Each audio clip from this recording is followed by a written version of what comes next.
You picked them. I did. To win it all. To win it all. Are you still with them? Stephen A. Smith, last time I checked, my Patriots are now 2-0 in the division. Yes, I still love my pick of the New England Patriots to win the Super Bowl because I will get Amendola healthy at some point. Really? I will get Gronk healthy at some point. Really? I will even get Shane Vereen healthy at some point. And then I will really, really love my pick because I love my defense. It came up big again last night. Very quietly last year, Stephen A. had the second most takeaways in the National Football League to the vaunted Bears defense, 44 to 41 for the Patriots. And they got off to a roaring hot start, especially in the fourth quarter last night. 4 total takeaways that they forced. And guess how many Brady's offense gave up? How about a big 0? That was the score of that game last night, 4-0. You like that? Yeah. Patriots won 4-0 because it was all about turnovers last night.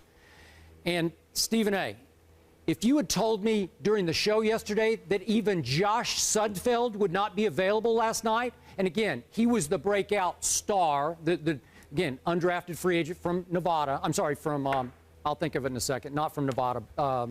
Help me out, Montana or one of those schools. But he was the player of camp.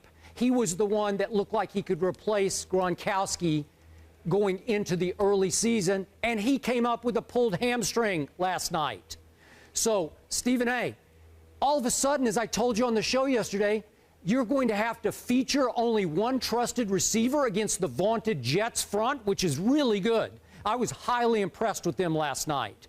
Rex coaching that defense against an Edelman that was targeted 18 times. Are you kidding? 18 times? And he managed to catch 13 balls? Are you kidding me? And you won a game within the division against a rival with Julian Edelman catching that many balls? I admit to you, Kenbrell Tompkins, Aaron Dobson are mostly disastrous so far. And I hark back to what Tom Landry used to tell me in Dallas. For almost any rookie, the first 6 or 8 games especially are nothing but blurs. And unfortunately last night, they both had blurred vision, dropping balls right and left, running wrong routes, completely out of sync with Brady. I was surprised Brady didn't lose the game and his mind at the same time, seriously. And yet, they pulled it off. They won the game, thanks in part to Geno, who I still don't buy into. But in the end, I liked what I saw last night because they did what they had to do. They won another division game. Nevada. It is Nevada. I got it right the first time. Well, I share your sentiments to some degree from the standpoint that to be without Gronk, to be without Amendola, to be without Vereen, those are 3 of your primary offensive weapons if you're Tom Brady. It's been a tough offseason for him, obviously with Wes Welker leaving, with Hernandez going to jail, et cetera, et cetera. He can't seem to catch a break. And I think that, he looked like he was about to implode yesterday. He was going off on the sideline. Sort of didn't blame him because especially a guy like Julian Edelman, you've been around long enough not to be running wrong routes and not to be on the same page. Everybody else might have an excuse not to be on the same page with Tom Brady. But Edelman, he should not have had that problem. And I think that was the final straw for Tom Brady because, damn it, I need somebody to rely on. So in that regard, I hear where you're coming from, and there's nowhere to go but up. Not only do you have a 2-0 record, but you're 2-0 within your division. So clearly the Patriots are on a similar track that they've always been, 4 of the last AFC East crowns and 9 of the last 10. So it looks like it'll be 10 of the last 11 and 5 straight. It is what it is. With the New York Jets, you're Geno Smith. Listen, he's a rookie. He shouldn't be, crucified and people going off on him or whatever. But he did give you cause to pause. 3 interceptions in the fourth quarter. That's a problem. And I understand that you're trying to make something happen because some of those receivers were inept. I mean, Stephen Hill, I know he led the Jets with 4 receptions for 86 yards. But he dropped a couple of balls. Terrible. I mean, it's just a problem where he's concerned. Bottom line, Santonio Holmes, you're the #1 receiver. You're experienced enough. You got to give me better than 3 receptions for 51 yards. You just have to be able to do that, Santonio Holmes. The New York Jets rushed for 129 yards on the ground. They averaged 4 yards a carry, even though it was no one individual that, came out and ran and registered big numbers. From a ground attack perspective, they did their job. which means it's about the receivers and it's about Geno Smith. Geno Smith tried to do a little too much. Yep. Basically threw 3 interceptions in the fourth quarter and reminded you as to what they were saying about him before. Yep. He can throw the football. He's got an arm. He's a playmaker. But is he trustworthy in pivotal situations? Because where I can't put it on the receivers is this. Is the 13-10 game. Even though they were inept, even though they were dropping passes, all of these things considered, it was still a 3-point game.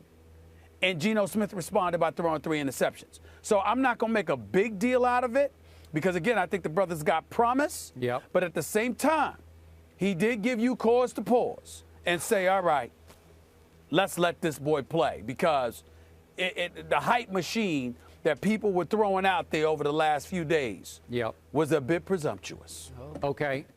I like the way you put that, and I agree with your perspective on it. He is a rookie. That was a tough assignment, and it did rain through the second half. In the weather, yes. But did we not see a lot of that last year at West Virginia? Yes, we did. Didn't we see a lot of good followed by some significantly bad that gave us cause to pause? Yeah. Yes. Before the draft?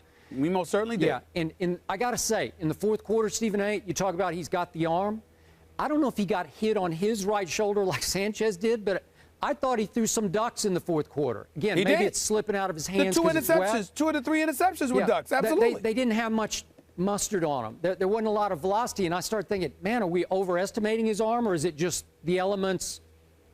I don't know. Maybe he's slipping and sliding. Yeah.